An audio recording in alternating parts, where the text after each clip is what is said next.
So, you're planning a trip to Japan? That's amazing! But as you start looking for places to stay, you've probably noticed there are a lot of options, and the names can be a little confusing, right? Well, today, we're going to clear all that up. We're going to decode Japan's lodging lexicon so you can find the absolute perfect home base for your adventure. Let's dive in.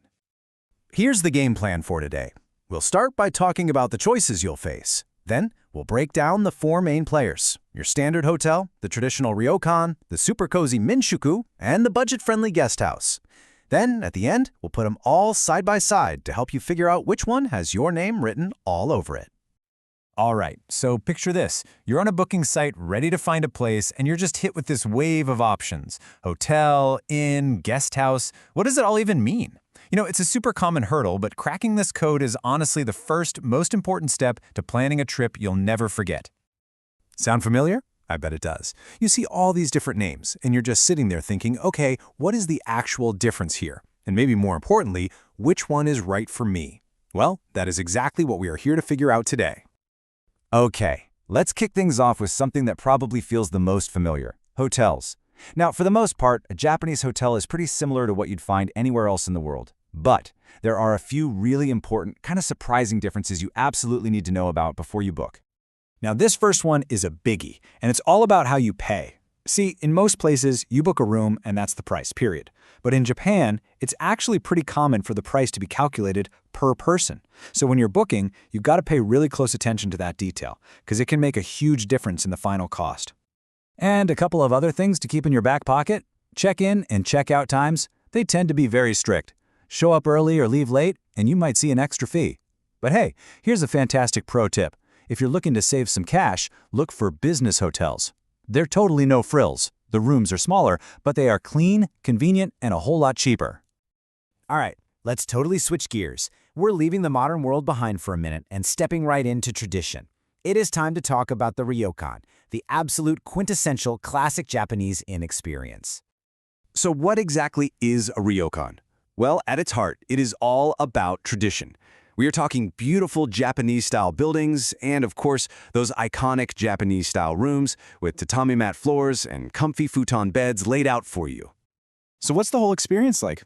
Well, beyond those gorgeous Japanese-style rooms, which are called washitsu, your fee almost always includes 2 incredible multi-course meals. And one of the most famous features? The Daiokujo, a big, shared public bath where guests can go to soak, relax, and just wash the day away. It's amazing. Now, you are going to see this phrase, Aipaku Nishoku Tsuki, everywhere when you're looking at ryokans. It literally translates to 1 night, 2 meals, and it's that amazing all-inclusive package. You get a fantastic dinner the night you arrive and a beautiful breakfast the next morning. It's a huge part of the whole immersive experience. Okay, next up, we have the Minshuku.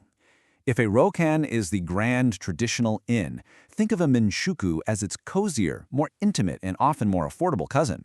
It's really like being welcomed into a local Japanese home.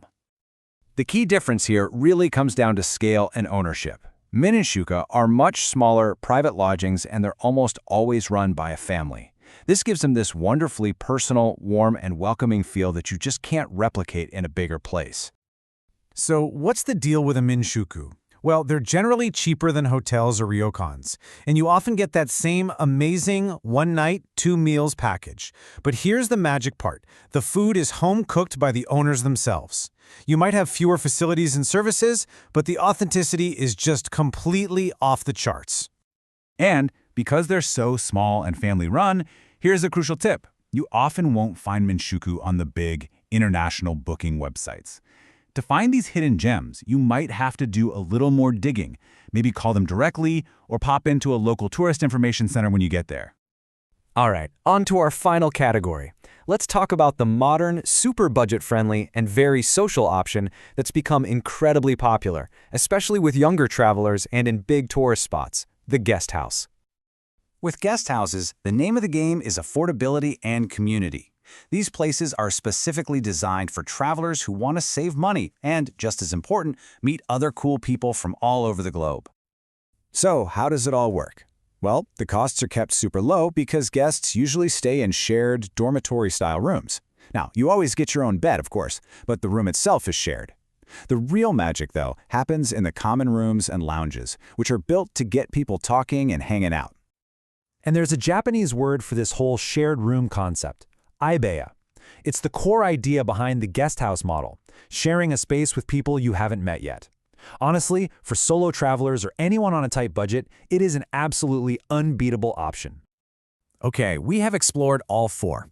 We've seen what makes each one unique. So now for the million-dollar question, which one is the right one for you? Let's bring it all together for a quick and easy comparison. This chart really lays it all out, doesn't it? If you want modern comfort, privacy, and predictability, a hotel is your go-to. For a deep, relaxing dive into Japanese culture with incredible food, the Ryokan is absolutely the one. If you're after an authentic, local experience with a home-cooked touch at a fantastic price, you've got to look for a Minshuku. And if you're traveling solo on a budget and want to make some new friends along the way, a guest house is the perfect fit. So here's the big takeaway from all this. In Japan, where you choose to stay is so much more than just a place to crash at night. It is a fundamental choice about the kind of travel experience you want to have. Each one of these options offers a totally different window into the country and its culture. So as you plan your trip, just ask yourself this one question. Your accommodation isn't just a place to sleep. What story do you want it to tell? Will it be a story of modern convenience, of timeless tradition, a warm family welcome, or of brand new friendships? The choice is all yours.